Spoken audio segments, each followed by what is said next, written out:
How long can we humans continue to live on this earth? This question, profound and daunting, takes us back to the dawn of humanity. Picture our earliest ancestors emerging in the vast landscapes of Africa some 2 million years ago. These were the first humans, the pioneers of a species that would go on to transform the world in ways unimaginable. But what set us apart? It was our unique ability to adapt, to harness our surroundings, and to devise tools that aided our survival. From the simplest stone tools to the invention of fire, we started to manipulate the environment to our advantage.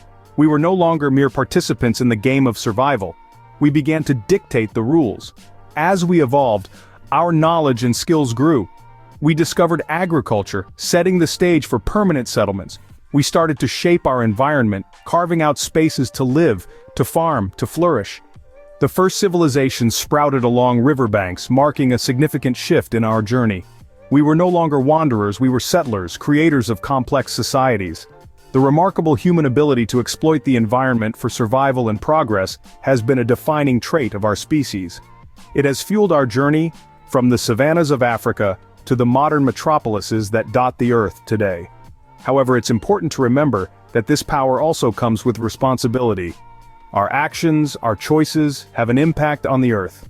We are not just inhabitants, we are stewards, shaping the future of this planet with every decision we make. The journey that started thousands of years ago has brought us to a critical juncture today. We stand at a crossroads, looking back at our past and forward into an uncertain future. The decisions we make today will echo through the ages, shaping the world for generations to come. The question remains, how long can we humans continue to live on this earth? The wheels of progress turned faster with the advent of industrialization. This epochal shift ushered in a remarkable era of technological advancement and economic growth. The Industrial Revolution, born in the late 18th century, witnessed the transformation of primarily agrarian societies into industrial powerhouses. From steam engines to electricity, from railroads to telegraphs, the world was suddenly a much smaller place. This technological boom was a catalyst for an exponential increase in human population.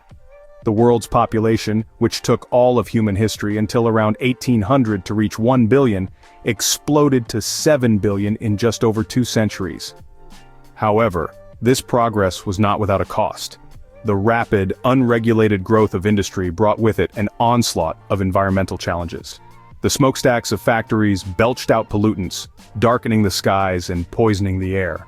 Forests were decimated to make way for expanding cities and industries, leading to a loss of biodiversity and disrupting delicate ecological balances. The advent of industrialization also marked the beginning of humanity's significant impact on the Earth's climate.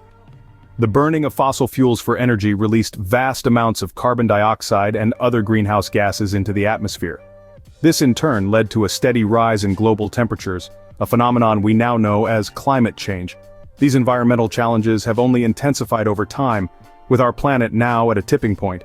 Our oceans are acidifying, our ice caps are melting, and extreme weather events are becoming more frequent and more severe.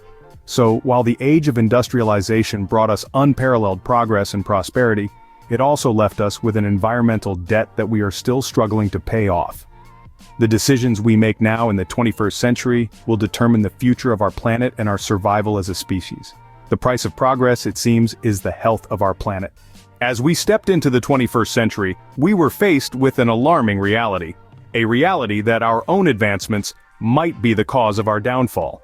Scientists like Martin Rees and Bill Joy have been sounding the alarm for years. Martin Rees, a renowned British astrophysicist, has postulated that there's a 50% chance that this century could be our last. In his book, Our Last Century, he paints a stark picture of the potential self-destruction of humanity. His arguments are compelling and, quite frankly, terrifying. He warns us of the perils of our own technological prowess, and how it could lead to catastrophic consequences. Bill Joy, an American computer scientist, echoed similar sentiments in his essay, Why the Future Doesn't Need Us. He argues that our technological advancements, particularly in fields like robotics, genetic engineering, and nanotechnology, could lead to our demise.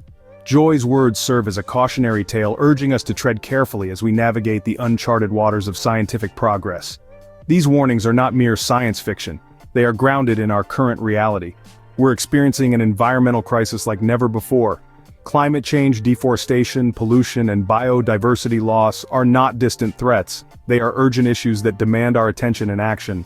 The irony is not lost on us. The same abilities that have allowed us to thrive and advance are now threatening our very existence. We've reached a turning point, a precipice. The decisions we make now will determine the fate of our species. This is not a drill, this is a wake-up call. But it's not all doom and gloom. We have the power to change the course of our future. Many scientists and activists are tirelessly working towards solutions. They're developing sustainable technologies, advocating for policy changes, and educating the public about the importance of environmental conservation. The question is, can we reverse the damage we've done? Can we heed the warnings of scientists like Martin Rees and Bill Joy? Can we steer our ship away from the iceberg before it's too late? Only time will tell. But one thing is certain, the future of humanity lies in our hands.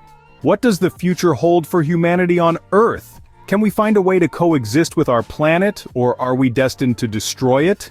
These questions have been at the forefront of our collective consciousness for decades now, and they're more vital than ever. As we look forward, it's clear that we need to find solutions to the environmental crisis we're facing. One such solution could be sustainable living. This means changing our lifestyles, our habits, our consumption patterns to live in harmony with nature. It's about reducing waste, reusing what we can, and recycling what we can't. It's about choosing renewable energy sources like wind and solar over fossil fuels. It's about planting more trees, protecting our oceans, and preserving our biodiversity. Then there's the potential of green technology. Imagine cities powered entirely by renewable energy, vehicles that run on clean fuel, and industries that produce zero waste. Advances in green technology could transform our world, making it cleaner, greener, and more sustainable. Population control is another area that needs our attention. With over 7 billion people on the planet, resources are getting stretched thin. We need to find ways to stabilize our population, whether it's through education, family planning, or policies that promote sustainable population growth. However, if our efforts on Earth fail, could we look to the stars for survival? Space exploration has long been a dream of humanity. We've already taken our first steps with missions to the Moon and Mars. Could we one day colonize other planets, ensuring the survival of our species, even if Earth becomes uninhabitable? It's a tantalizing thought, but one fraught with challenges and uncertainties. The future is uncertain, but one thing is clear. Our actions today will determine the fate of humanity. We are at a crossroads, and the choices we make now will shape the world for generations to come. It's up to us to decide what kind of world that will be. It's up to us to ensure that this century won't be our last. We've journeyed through time, witnessing the rise and potential fall of humanity. From the dawn of our species to the age of industrialization, we've seen how our innovative spirit has both elevated and threatened our existence. We've learned how our ability to manipulate the environment, which once ensured our survival, has now placed us on a precarious edge. The 20th century, marked by unparalleled advancements, has also been a stark reminder of the devastating impacts of our actions on our only home, Earth. The warnings of acclaimed scientists like Martin Rees and Bill Joy have echoed through our narrative. Rees, with his astute cosmological insights, predicts a 50% chance that this century could be our last. Joy, a pioneer in computer systems theory, pens a disquieting vision of a future that may not need us, underlining the threats inherent in our technological prowess. Yet, amid these cautionary tales, we've also explored potential pathways to avert this crisis. From adopting sustainable practices to harnessing clean energy, the solutions lie within our reach. They demand a shift in mindset, a reevaluation of our priorities, and a collective effort to tread lightly on this planet. As we stand at this critical juncture, the future of humanity on Earth teeters in the balance. The choices we make today, the actions we take, will determine whether we rise to the challenge or succumb to our own creations. Our story is not one of despair but a call to action. It is a reminder of our capacity for change, our resilience, and our shared responsibility. It is a testament to the indomitable human spirit that has led us through countless adversities. The narrative of our future is yet unwritten. It is up to us to decide whether we heed the warnings, embrace the solutions, and chart a course towards a sustainable future. Our survival hinges on the choices we make and the actions we take. Remember, Earth is our only home. We must act wisely to preserve it for the generations yet to come.